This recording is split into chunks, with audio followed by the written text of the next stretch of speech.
భూపతేః వదతః తస్య శ్రుత్వా ఇత్థం బహుశో వచః శిబికా వాహకాః. వాహక అంటే మోసేవాళ్ళు, శిబిక అంటే ఏంటి? పల్లకి మోసేవాళ్ళు. ప్రోచుః అయం యాతి యాతీతి అసత్వరం. అసత్వరం, సత్వరం అంటే వేగం అండి.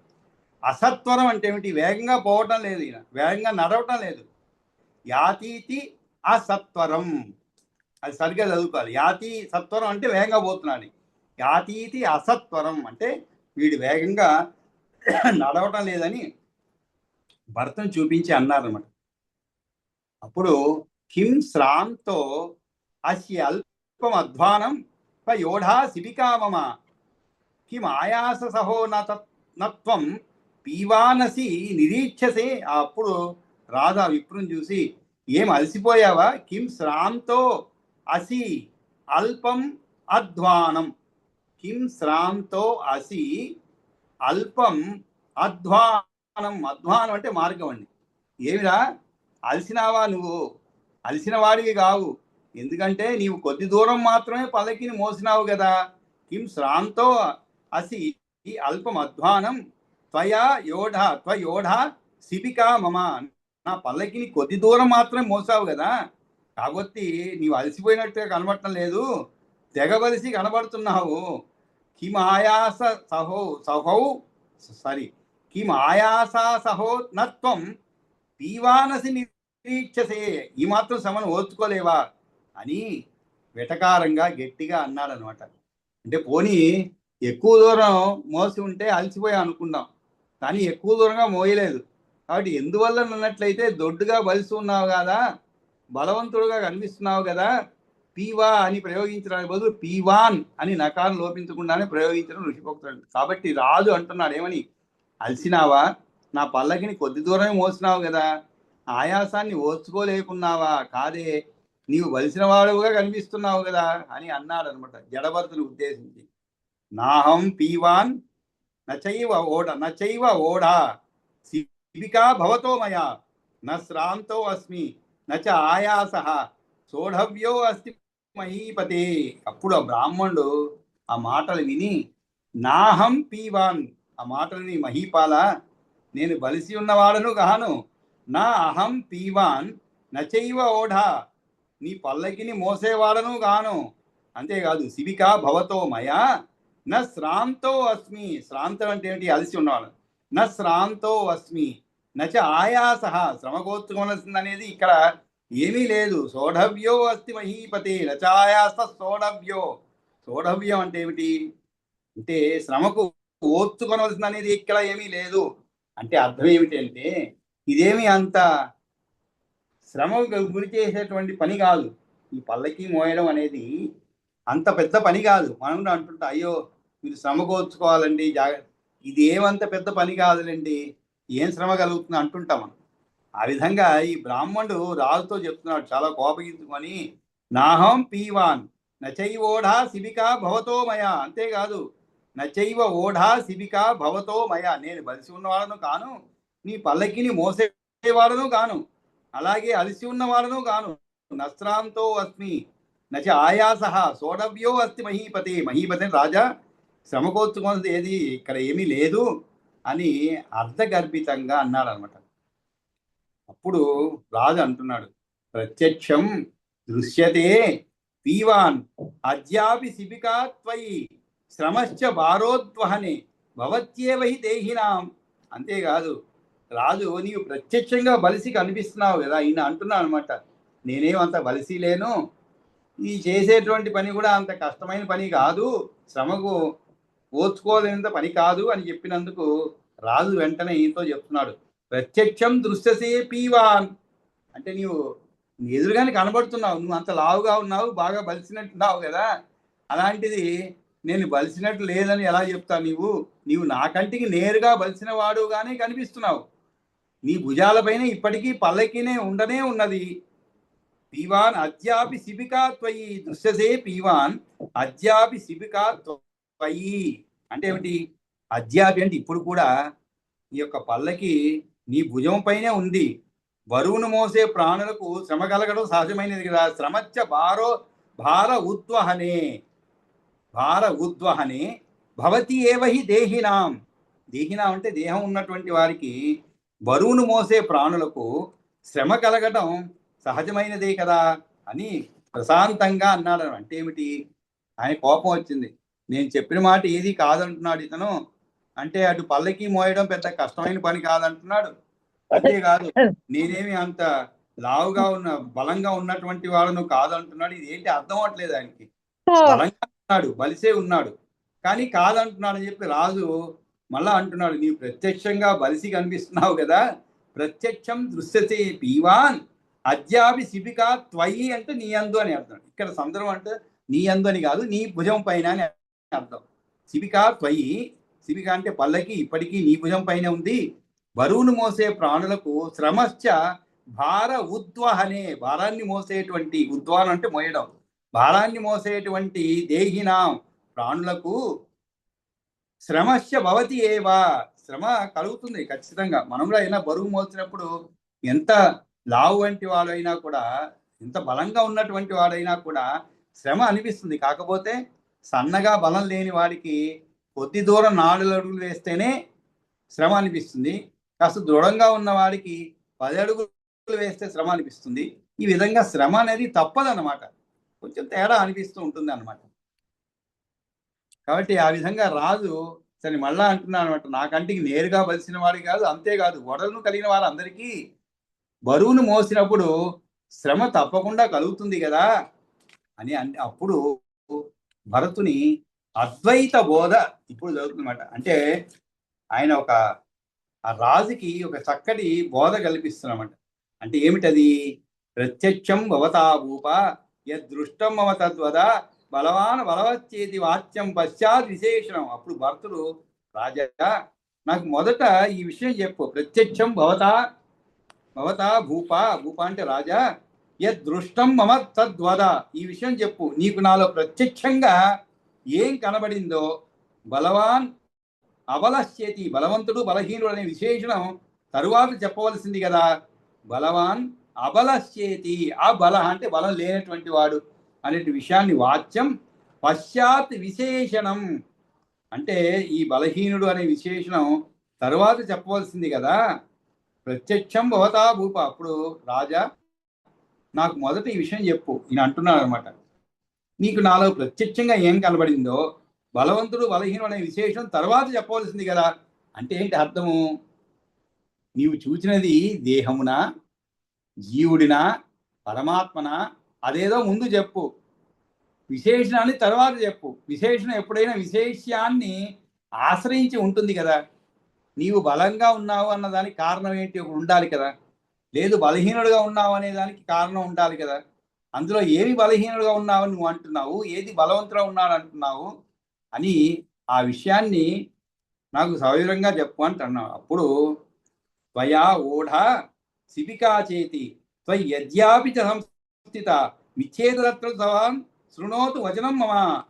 నీవు పల్లకిని మోసావు, ఇప్పటికీ నీ భుజం మీద పల్లకి ఉండనే ఉంది అని నీవు అన్నావే, ఇదంతా ఇక్కడ మిథ్య, నీవు నా మాటను సావధానంగా ఆలకించు అంటున్నాడు అనమాట. అంటే త్వయా ఓఢా శిబికా చేతి, శిబిక అంటే పల్లకి, త్వయా ఓఢ అంటే ఏమిటి? నీవు పల్లకిని మోసావు, త్వయి యద్యాపి సంస్థిత, అంతేకాదు ఇప్పటికీ నీ భుజం మీద పల్లకి ఉండనే ఉంది, త్వయి అద్య అపిచ సంస్థిత, సంస్థిత అంటే చక్కగా ఉంచబడింది అర్థం. మిథ్యా ఏతదత్రతు భవాన్ శృణోతు, మిథ్యా ఏతద్ అత్ర, మిథ్యేతదత్ర, ఇదంతా కూడా ఇక్కడ మిథ్య, నీవు నా మాటను సావధానంగా ఆలకించి అంటున్నాడు. మనం ఏం చేస్తాం, ఎవరన్నా బరువు మోస్తుంటే బరువు మోస్తున్నా అంటాం, బాగా బలిసే ఉన్నావు కదా అంటాం, మనం దున్నపోతులాగా ఉన్నావు కదా అంటాం. అది మనకంటికి అది నిజమే, కానీ ఇతనికి, ఈ బ్రాహ్మణుడు భరతునికి మాత్రము అది అంతా కూడా ఒక మిథ్య అంటున్నాడు అనమాట. ఇంతకీ ఎలాగా మిథ్య అంటే, భూమౌ పాదయుగం త్వాస్తే జంగే పాదద్వయే స్థితే ఊరు జంగాద్వయ అవస్థౌ తదాధారం తదా ఉదరం. ఒక తమాషా విషయం చెప్తున్నాడు. భూమిపై 2 పాదాలు ఉన్నాయి, భూమిపై భూమౌ పాద యుగం. యుగం అంటే రెండండి. అంటే ఇక్కడ ఆస్థ అంటే స్థితి అన్నమాట, ఉండుట అని అర్థం. తొడలు రెండు కూడా పిక్కలపై ఉన్నవి. పాదాలు మొదలైన అవయవాల కంటే వేరుగా దేహం ఇది అని నిరూపించడానికి వీలు కానందున పాదములు మొదలైనవే ఒకదాని ఒకటి ఆధారం అవుతున్నవి. ఇందువలన దేహానికే బరువు అవుతున్నది అని చెప్పడం కుదరదు. మనంగా శరీరం బరువు అవుతుంది అంటున్నాం, కానీ ఈ బరువునంతా ఏది మోస్తుందండి? పాదాలు మోస్తాయి. అందుకే కొంతమందికి పాపం శరీరం బాగా పెద్దదైపోయి, అంటే మామూలుగా బిల్డింగ్ కట్టినప్పుడు మరి స్తంభాలు గట్టిగా ఉండాలి కదండి. దానిపైన మీరు బిల్డింగ్ 1 ఫ్లోర్ 2 ఫ్లోర్లు వేయొచ్చు. అదే 1 ఫ్లోర్కి కింద స్తంభాలు పెట్టేసి 3 ఫ్లోర్లు వేస్తే ఏమవుతుంది? ఆ స్తంభాలు కాస్త విరిగిపోతాయి అన్నమాట. ఫ్లోర్ నిలవదు. ఆ విధంగా పాదములు కూడా, అంటే కాళ్ళు దృఢంగా ఉండాలి. ఉంటేనే దానిపైన ఉన్నటువంటి శరీరము దృఢంగా ఉండగలుగుతుంది అనమాట. కానీ ఇదంతా ఇవన్నీ ఈ శరీరాన్ని ఎవరు మోస్తున్నారు? పాదములు మోస్తున్నాయి. కాబట్టి భూమౌ పాదయుగం త్వా అస్తి, పాదద్వయంపై పిక్కలు ఉన్నాయి. జంఘే పాదద్వయే స్థితే, జంఘే పాదద్వయే స్థితే. జంఘే అంటే పిక్కలు రెండు కాబట్టి జంఘే అని. పాదద్వయంపై పిక్కలు ఉన్నాయి. రెండు జంఘాలపై ఊరులు ఉన్నాయి. ఊరు జంగాద్వౌ అవస్థౌ, జంగాద్వౌ అవస్థౌ తదా ఆధారం. ఊరు జంగాద్వయ అవస్థౌ అంటే ఏమిటి? తదాధారం తథా ఉదరం, తదాధారం తథా ఉదరం. ఆ చివరికి ఆ రెండు జంగలపై ఊరులు ఉన్నాయి. ఆ తొడలు ఆధారంగా ఏమున్నది? ఉదరం ఉన్నది, పొట్ట ఉన్నది అన్నమాట. అంతేకాదు వక్షస్థలం తదా బాహు స్కందౌ చ ఉదర సంస్థిత స్కందాశ్రితేయం శిబికా మమ భారో అత్ర కిం కృత. అంటే ఇవన్నీ మనకి అర్థం కాని లాజిక్ అనమాట. మామూలుగా చిన్నప్పుడు తమాషా చెప్తుండేవాళ్ళు. ఒక జోక్ చెప్తున్నాడు మా తాతగారు. అంటే నవ్వుతూ అన్నా అంటే ఒక రిక్షా వాడిని, అంటే ఇది తర్వాత ప్రాక్టికల్ జోక్ అయింది అనుకోండి. వస్తావా రిక్షా అన్నాను. వస్తానండి అన్నాడు. సరే, ఈయన పక్కన 2-3 సామాన్లు ఉన్నాయన్నమాట. సరే, అవన్నీ ఎత్తి పెట్టుకున్నాడు ఆయన. పెట్టుకుని ఈయన కూర్చున్నా అంట రిక్షాలో. ఏమండి మీరు ఏదో మాట్లాడాలి చెప్పి, అప్పుడేమో చెప్పలేదు ఇంత సామాన్లు ఉన్నాయని. మరి ఊరికే మనుషులేమో అనుకున్నా కదండి, మీరు ఇచ్చే 10 రూపాయలు చాలదన్నంట. సరే పోనీ లేవయ్యా, సామాన్లు నా తలపైన పెట్టుకుంటాలే అన్నా అంట. అంటే సామాన్లు నా తలపైన పెట్టుకున్నా అంటే ఏమిటి? నేను మోస్తాను, సామాన్తా నేను మోసుకుంటాను, రిక్షా నన్ను మాత్రం మోయిని అని అనమాట. నవ్వుతూ అన్నా అంట. ఆ విధంగా ఇక్కడ కూడా ఈయన ఏమంటున్నాడు? ఈయన భూమిపై 2 పాదాలు ఉన్నాయి, పాదద్వయంపై పిక్కలు ఉన్నాయి, 2 జంగలపై బూరులు ఉన్నాయి, ఆ తొడలు ఆధారంగా ఉదరం ఉంది, వక్షస్థలం తదా బాహు స్కందౌ చ ఉదర సంస్థిత. ఉదరంపై వక్షస్థలం, అలాగే చేతులు భుజాల పై భాగాలు ఉన్నాయి. స్కంద భాగాలను ఆశ్రయించి పల్లకి ఉంది. స్కంద భాగాలను ఆశ్రయించి పల్లకి ఉంది. ఇందులో నాకు భారం దేని వల్ల వచ్చినట్లు? అంటే ఈయన దాన్ని మోస్తున్నాడు కాబట్టి దేనివల్ల నాకు భారం వచ్చినట్లు అని చెప్పి ఆయన్ని అడుగుతున్నాడు అనమాట. వక్షస్థలం తదా బాహు అని చెప్పి. కాబట్టి వక్షస్థలం, బాహులు, స్కందములు అన్నీ కూడా పొట్టపై ఆధారపడవి, తమ ఉనికిని కలిగి ఉంటున్నవి. ఈ పల్లకి నా భుజములపై ఉన్నది. అయినప్పుడు నాకు బరువు కావడం అనేది ఎందువలన, ఏ కారణం చేత అవుతున్నది? నీవు అని నిన్ను గుర్తించడానికి కారణమని ఈ తను పల్లకీ పైన ఆధారపడి ఉన్నది. వాటిని చూసి నీవు నేను అని తలుస్తున్నావు, కానీ యథార్థం వేరుగా ఉన్నది. శిబికాయాం స్థితం చేదం వపుః త్వద్ ఉపలక్షితం తత్ర త్వం అహమప్యత్ర ప్రోచ్యతే చ ఇదం అన్యథా. ఈ పల్లకిలో నీవు ఎక్కడికి వెళ్తున్నావో నీదనబడే శరీరం ఉంది. వాస్తవంగా నీవు శిబికలో ఉన్నట్లు, నేను భూమి మీద ఉన్నట్లు చెప్పబడుతున్నది. కానీ ఈ విధంగా వచించడం మిథ్య మాత్రమే. శిబికాయాం స్థితం చేదం వపుః త్వద్ ఉపలక్షితం తత్ర త్వం అహం అప్యత్ర ప్రోచ్యతే చ ఇదం అన్యథా. కాబట్టి ఇక్కడ అంటే శిబికాయాం స్థితం చ ఇదం అంటే ఏమిటి? ఈ యొక్క శరీరము నీవు అని గుర్తించడానికి కారణమైన ఈ తనువు పల్లకీ పైన ఆధారపడి ఉన్నది. వాటిని చూసి నీవు నేను అని తలుస్తున్నావు, కానీ యథార్థం వేరుగా ఉన్నది. అహం త్వం చ తథా అన్యే చ భూతైరుహ్యామ పార్థివ గుణ ప్రవాహపతితో భూతవర్గో అపి యాత్యయం. పార్థివ, నిజానికి నీవు నేను కూడా అలాగే మిగిలిన వారు పంచమూహ మహాభూతాలచే మోయబడుతున్నాము. పంచమహాభూతాలచే మోయబడుతున్నాం. అహం త్వం చ తథా అన్యే చ. అహం పైన అంటే నేను. దాంట్లో ప్రోచ్యతే అంటే ఏంటండి? ఏమండి?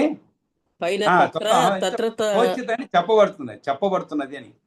ప్రోచ్యతే అంటే తత్ర త్వం అహమప్పి అత్ర అంటే నేను భూమి మీద ఉన్నట్లు, నీవు శిబికలో ఉన్నట్లు ప్రోచ్యతే అంటే చెప్పబడుతున్నది. కానీ ఈ విధంగా వచించడం ఇదం అన్యథ అంటారు. అంటే ఇది సరికాదు, ఎందుకంటే నేను భూమి మీద ఉన్నాను, నీవు అంటే ఇవన్నీ కూడా మనకి అర్థమయ్యే విషయాలు కాదండి.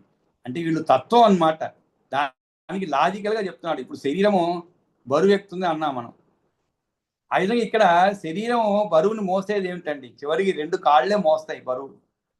ఈ విధంగా ఇక్కడ శిబిక అంటే ఏమిటి? ఆ పల్లకిని మోస్తున్నారు. కానీ ఈ పల్లకిని మోయటం ఏది మోస్తున్నది? భుజముల పైన ఉన్నది. కానీ భుజాల మోస్తున్నది కాదు. ఆ బరువు చివరికి ఏది మోస్తున్నది? కాళ్ళు మోస్తున్నది. కానీ భుజాలు మోస్తున్నా అనుకుంటాం. ఆ విధంగా నీవు కూడా ఏదో పల్లకిలో ఉన్నా నువ్వు అనుకుంటున్నావు, నేను భూమి మీద ఉన్నట్లు చెప్పబడుతున్నది. ఇది అన్ని కూడా ఎవరి చేత చెప్పబడుతుంది? ఇతరుల చేత అవే చెప్పబడుతున్నది. కానీ ఈ విధంగా వచించటం, ప్రోచ్యతే అంటే చెప్పడం అని అర్థం. ప్రోచ్యతే అంటే చ ఇదం అన్యద, కానీ వచించడం మిథ్య మాత్రమే అని చెప్పి ఇంకా కూడా నిజానికి నీవు నేను అలాగే మిగిలిన వారు కూడా పంచ మహాభూతాలచే మోయబడుతున్నాం. ఆ పంచభూతాలు కూడా గుణ ప్రవాహంలో పడిపోతూ నడుస్తున్నాయి. గుణ ప్రవాహ పతితో అంటే పడిపోవడం అన్నమాట. గుణ ప్రవాహ పతితో భూతవర్గో అపి యాతి అయం. యాతి అయం అంటే ఏమిటి? పడిపోతూ యాతి అంటే నడవడం అన్నమాట. కాబట్టి నిజానికి నీవు నేను అలాగే మిగిలిన వారు పంచమహాభూతాలచే మోయబడుతున్నాము. కర్మవస్య గుణాచ్చ ఏతే సత్వాధ్యా పృథివీపతే అవిద్యా సంచితం కర్మ తచ్చ అశేషేషు జంతుషు. తచ్చ అశేషేషు జంతుషు అంటే మహీపతి, ఈ సత్వము మున గుణాలు కర్మకు అధీనంలో ఉన్నాయి. కర్మవస్య గుణాశ్చ ఏతే, కర్మవస్యాః గుణాశ్చ ఏతే సత్వ ఆద్యాః పృథివీపతే. సత్వ ఆద్యా అంటే మొదలైనవని. సత్వ అంటే ఏమిటి? సత్వం అంటే కర్మ అనేది సత్వం అనేది ఉన్న గుణాలు కర్మకు అధీనంలో ఉన్నాయి. అవిద్య సంచితం కర్మ. సంచితం అంటే ఏమిటి? సంపాదించుకునేది అర్థం అండి. సంచితం అంటే ప్రారబ్ధ సంచితం అంటే ప్రారంధం వల్ల లభించింది అనమాట సంచితం. ఇక్కడ ఈ కర్మ అనేది అవిద్య ద్వారా సంపాదించుకునేది. అవిద్య సంచితం కర్మ. ఆ అవిద్య సమస్త ప్రాణుల్లోనూ ఉంది. ఇక్కడ మనకి విద్య అంటే ఏమిటి, అవిద్య అంటే ఏమిటి తెలియాలి. మామూలుగా అర్థం చేసుకుంటే వేదములు, ఆ పరమాత్మ గురించి తెలుసుకోవటము, అది అసలైన విద్య అండి. మనం కూడా రోజు శ్లోకం చదివేయటం, మన ప్రార్థనా గీతంలో కూడా చదువుతుంటాం అనమాట. అంటే ఏమిటి? మిగిలినవన్నీ కూడా అవిద్యే. అది ఎలా ఎటువంటి అవిద్య? అది ఊరికే మనం ఏదో మన నైపుణ్యాన్ని పెంచుకోవటం కోసము, జీవితం సుఖంగా జీవించడానికి కోసము నేర్చుకునేటువంటిదే అనమాట. అంతేగాని మిగిలినవన్నీ కూడా ఇలాంటివే. కానీ ఒక్క భగవంతుడి గురించి తెలుసుకోవటము, తరువాత ఆయన్ను చేరటం కోసం చేయవలసిన కార్యములు ఏమున్నాయో అవి చేయటము, అదొకటే నిజమైనటువంటి విద్య అన్నమాట.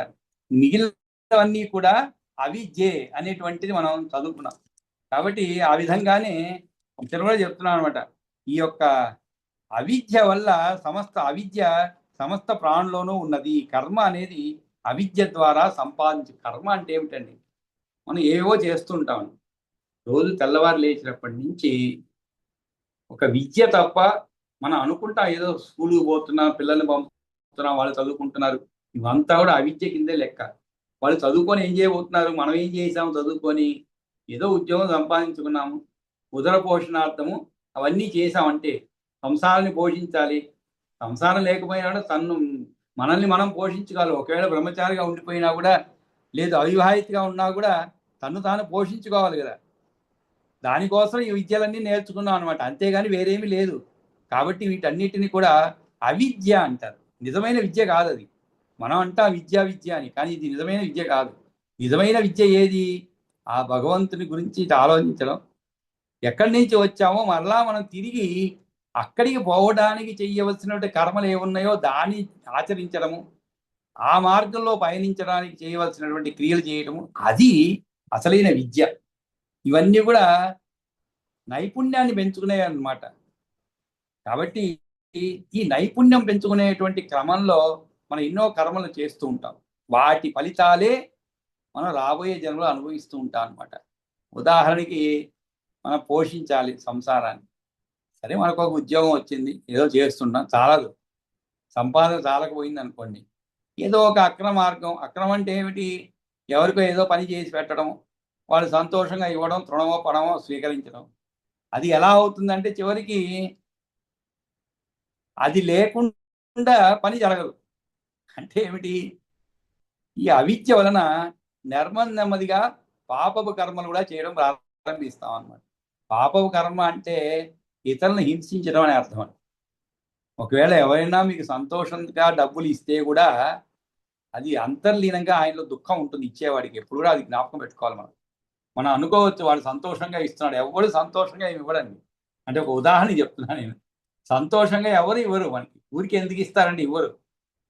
కానీ పైకి మాత్రం నవ్వుతూ ఇచ్చినట్లు ఇస్తారు. ఏమంటే పని జరగాలి కాబట్టి. ఏడుస్తూ ఇస్తే పని జరగదు కదా. కానీ అంతర్లీనంగా బాధగానే ఉంటుంది.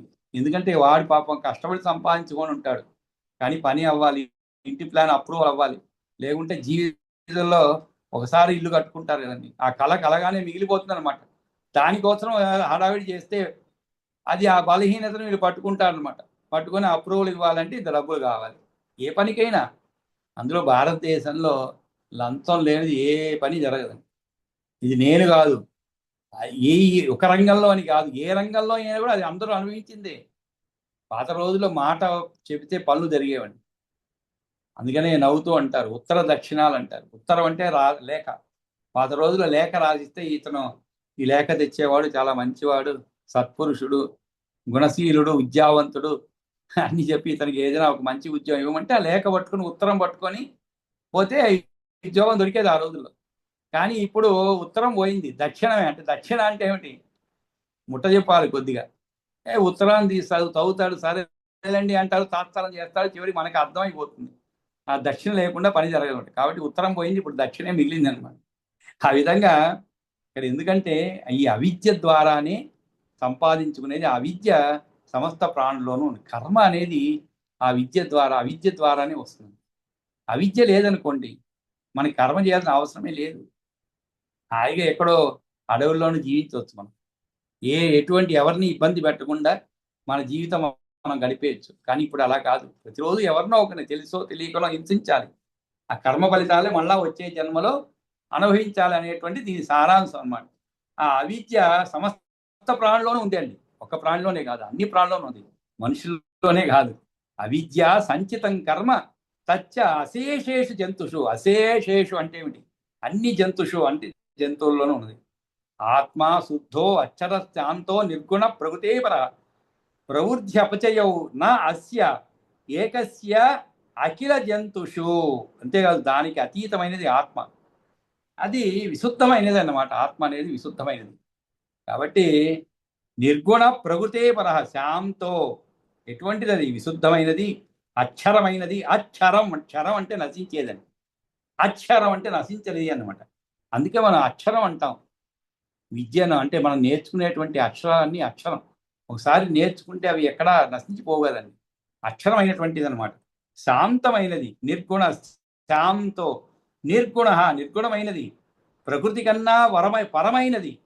ప్రవృద్ధ్య అపచయవు, సమస్త ప్రాణుల్లోనూ ఆ ఒకటే ఉండేది. దానికి వృద్ధి, పెరుగుదల, క్షయం, తరుగుదల లేవు. ఏకస్య అఖిల జంతుషు నా అస్య ఏకస్య ప్రవృద్ధ్య అపచయవు. అపచయం అంటే ఏమిటి? అపచయవు అంటే ప్రవృద్ధి, అపచయవు. అది ప్రవృద్ధి అపచయవు. ప్రవృద్ధి అంటే వృద్ధి అన్నమాట, పెరుగుదల. అపచయం అంటే ఏమిటి? క్షయం అన్నమాట. ప్రవృద్ధి అపచయం అంటే వృద్ధి, ఏమిటిది? ఇంతకీ ఆత్మ అన్నమాట. ఆ విధంగా ఆత్మా శుద్ధో అక్షర ప్రశాంతో నిర్గుణ ప్రకృతే పరః ప్రవృత్త్యపచయౌ న అస్య ఏకస్య అఖిల జంతుషు. కాబట్టి ఈ విధంగా అహం త్వం తదా అన్యే చ అంటే నిజానికి నీవు నేను అలాగే మిగిలిన వారు పంచమహాభూతాలు అంటే ఏమిటి? జీవపక్షం నుంచి చెబుతున్నాడు. అహం త్వం చ అని అంటే రెండు జీవులందరిలోనూ అవిద్య వలన పోగు చేసుకున్న కర్మలకు లొంగినవై సత్వము ఉన్నగు గుణాలు చోటు చేసుకుంటున్నవి. వాటికి తలవంచి భూతవర్గం ముందుకు పోతున్నది.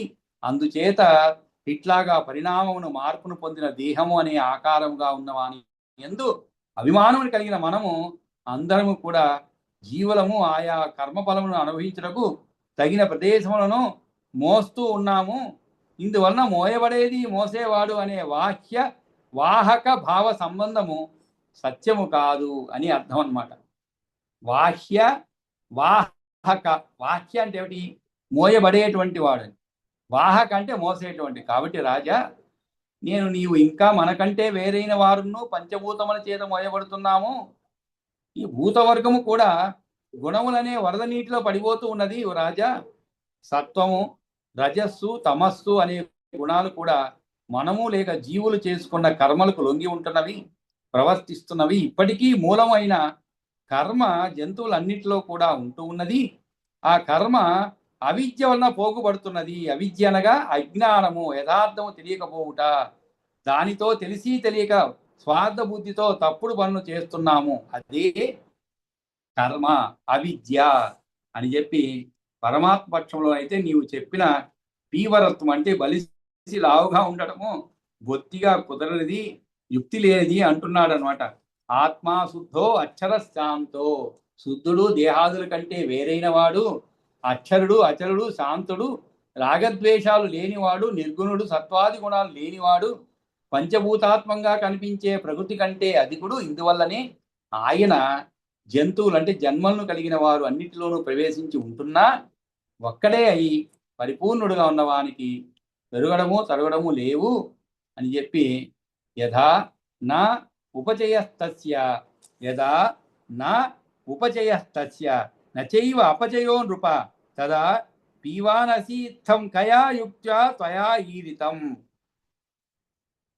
కయా యుక్త్వా కాబట్టి రూపాల ఎప్పుడైతే ఆత్మకు పెరుగుదల తరుగుదల లేవో అప్పుడు నీవు బలిసి ఉన్నావని ఇట్లు ఏ యుక్తితో నీవు పలికావు. మనల్ని ఎవరన్నా అంటే బాడీ షేవింగ్ ఏదో ఈ మధ్య బాడీ షేవింగ్ అని చెప్పి కొద్దిగా ఈ మధ్యకాలంలో చాలా మంది పాపం మొన్న కూడా అనుకున్నాం మనం, చాలా మందిని వాళ్ళ శరీర అవయవాలను బట్టి కాస్త కించపరుస్తూ మాట్లాడటం చాలా మంది చేస్తూ ఉంటారు. కాబట్టి వాళ్ళందరికీ కూడా ఈ 2 శ్లోకాలు ఈ 3 శ్లోకాలు చెప్తే బాగుంటుంది అనమాట. అంటే అందరిలో ఉండేటువంటి ఆత్మ ఒకటే కదా. నీవు లావు నేను సన్నం అనేది ఏమున్నది? ఇది అంతా కూడా ఆత్మకు పెరుగుదల తరుగుదల లేవో అప్పుడు నీవు వలసి ఉన్నావని ఇట్లు ఏ యుక్తితో నీవు పలికావు అని రాజునే ప్రశ్నిస్తున్నాను అనమాట. తదా పీవానసి ఇత్తం కయా యుక్త్వా త్వయా ఈరితం. ఈరితం అంటే చెప్పబడింది. కాబట్టి ఏ విధంగా నీవు ఆ మాట అన్నావు? ఈ పరమాత్మ ఆత్మకు ఉపచయము అపచయం లేనప్పుడు పీవాని మాట్లాడడం తగదు. ఏ యుక్తితో నీవు మాట్లాడుతున్నావో తెలుపు. భూపాద జంగ కటి ఊరు జఠరాదిషు సంస్థితే శివికేయం యదా స్కందే తదా భార సమస్త్వయా. అంతేకాదు ఈ భూమి భూపాద జంగ కటు ఊరు జఠర ఆదిషు సంస్థితే. భూ పాద జంగ కఠి ఊరు జఠర ఆదిషు సంస్థితే. ఆదిశును ఉన్న వాటిలో శిబిక ఇయం యథా స్కందే తదా వార సమత్వయా. భూమి భూ అంటే పాద అంటే పాదాలు, జంఘ అంటే జంగలు, కటు అంటే నడుము, ఊరు అంటే తొడలు, ఉదరం ఊరు జఠర ఆదిషు అంటే ఉదరం మొదలైన వాటితో కూడుకున్న మెడపై శిబిక ఎట్లున్నదో శిబికేయం యథా స్కందే సరిగ్గా నీచే శరీరం కూడా అలాగే ఉంది. భూపాల మిగిలిన జంతువులు అన్నిటి విషయము అయితే ఇంతే. తథా అన్యై జంతుభిః భూప శిబికో కూడా న కేవలం.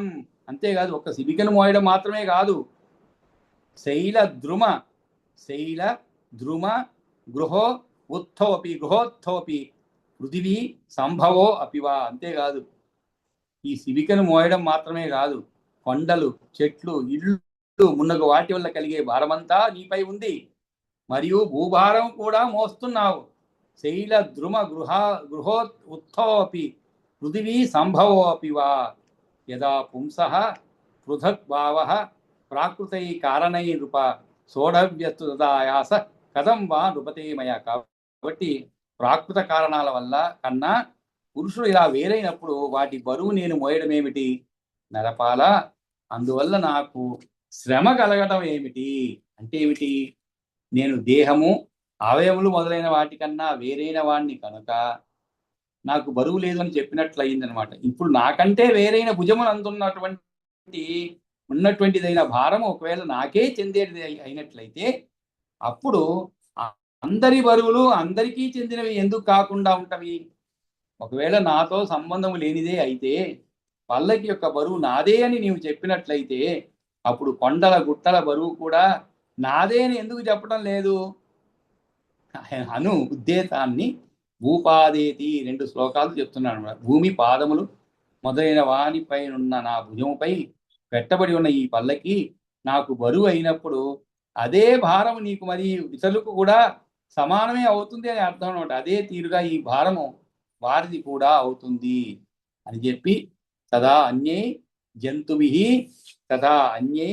జంతుభిః భూప శిబికోఢ నకేవలం.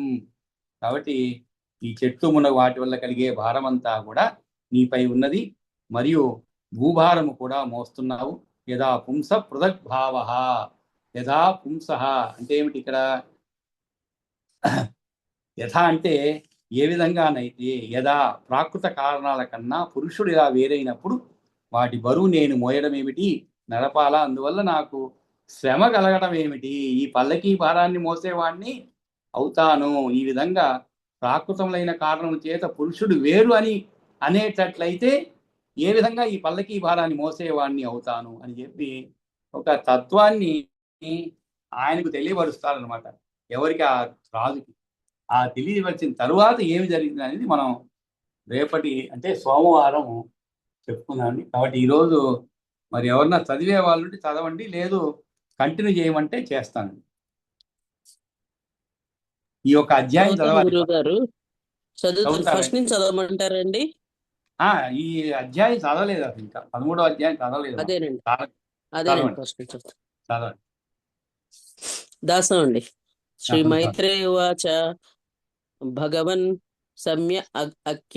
సమ్యగ్ అఖ్యాతం యత్ పృష్టా అసి మయా అఖిలం భూ సముద్రాది సరితాం సంస్థానం గ్రహ సంస్థితిః విష్ణుద్వారం యథా చైతత్రైలోక్యం సమవస్థితం పరమార్థశ్చ మే ప్రోక్తో యథా జ్ఞానం ప్రధానతః యత్వైతత్ భగవాన్ అనాహ భరతస్య మహీపతేః శ్రోతుమిచ్ఛామి చరితం తత్ మా